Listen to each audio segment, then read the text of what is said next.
देखिए, कई घर ऐसे भी होते हैं और जैसा कि पंडित जी बार बार कह रहे हैं, कई बार मजबूरियां होती हैं, अवेयरनेस भी कम रहता है। तो घर में अगर बाथरूम के पास पूजा घर है, मेन गेट के सामने बना पूजा घर है, स्टोर रूम के साथ बना पूजा घर है और सीढ़ियों के नीचे बना पूजा घर है, तो कितना सही है? क्या इन जगहों पर बना पूजा घर सिर्फ और सिर्फ आपकी तकलीफें ही बढ़ाता है? ये भी जान लेते हैं पंडित जी से। पंडित जी बताएं। देखो भाई, ऐसा है कि पूजा से जो मिलता है वो क्या मिलता है?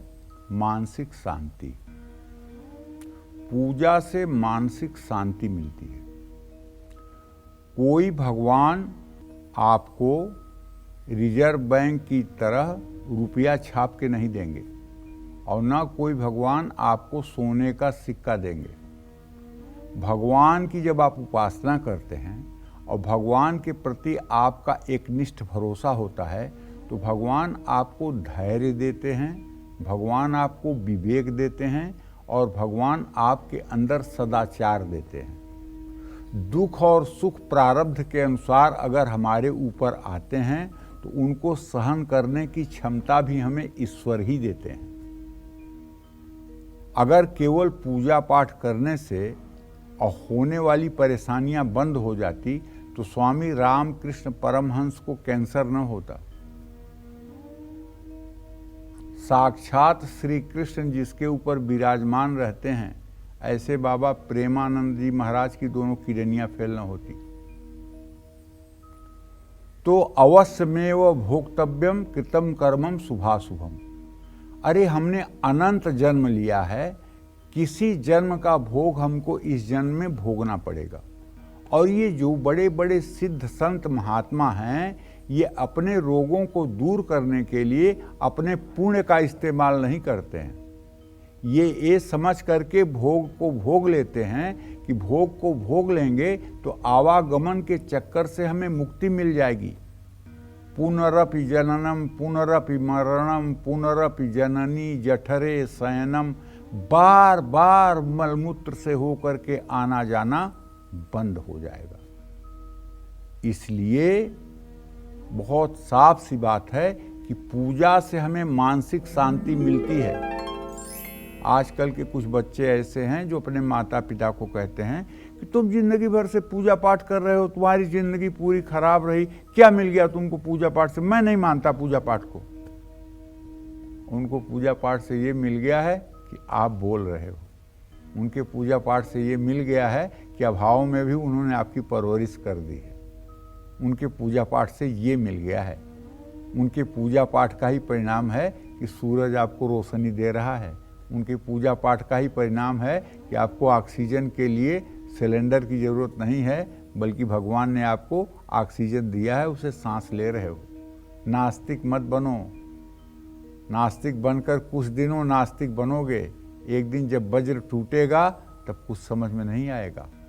इसलिए सात्विक भाव और आस्तिकता का भाव होना ही चाहिए। पूजा घर जो है मानसिक शांति के लिए और अपने नैतिक बल को मजबूत करने के लिए होता है। जब हम ईश्वर से डरने लगते हैं तो हम कोई गलत कर्म नहीं करते हैं।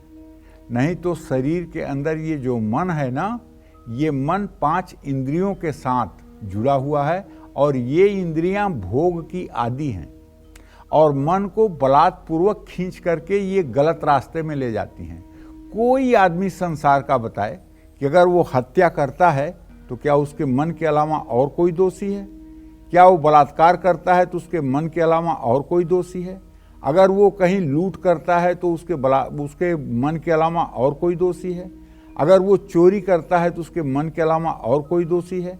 अगर वो व्यभिचार करता है तो उसके मन के अलावा और कोई दोषी है? जितने भी बुरे काम होंगे, अगर आप हृदय पर हाथ रखकर सोचें तो आपका मन करवाता है। मन संकल्प पर बुद्धि से दस्तखत करवाता है और वो होता है। उसी मन को साधने के लिए पूजा की जाती है। उसी मन को काम, क्रोध, मोह, लोभ, मद, मत्सर से दूर हटने के लिए पूजा की जाती है।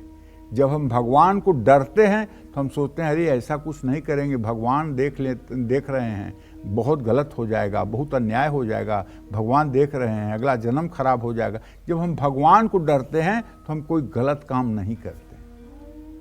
अगर पूजा घर बाथरूम के सामने या बाथरूम से ऊपर बना हुआ है तो घर का मुखिया हर सुख से वंचित रहता है। पूजा घर मुख्य द्वार के ठीक सामने या मुख्य द्वार के बहुत नज़दीक हो तो परिवार के मुखिया बुद्धिमान और ईमानदार होते हैं। ऐसे व्यक्ति को मान सम्मान की प्राप्ति होती है। ऐसे घर में रहने वालों को कड़ी मेहनत के बाद ही सफलता प्राप्त होती है। स्टोर रूम से सटा हुआ या स्टोर रूम में बना हुआ पूजा घर कभी ठीक नहीं होता।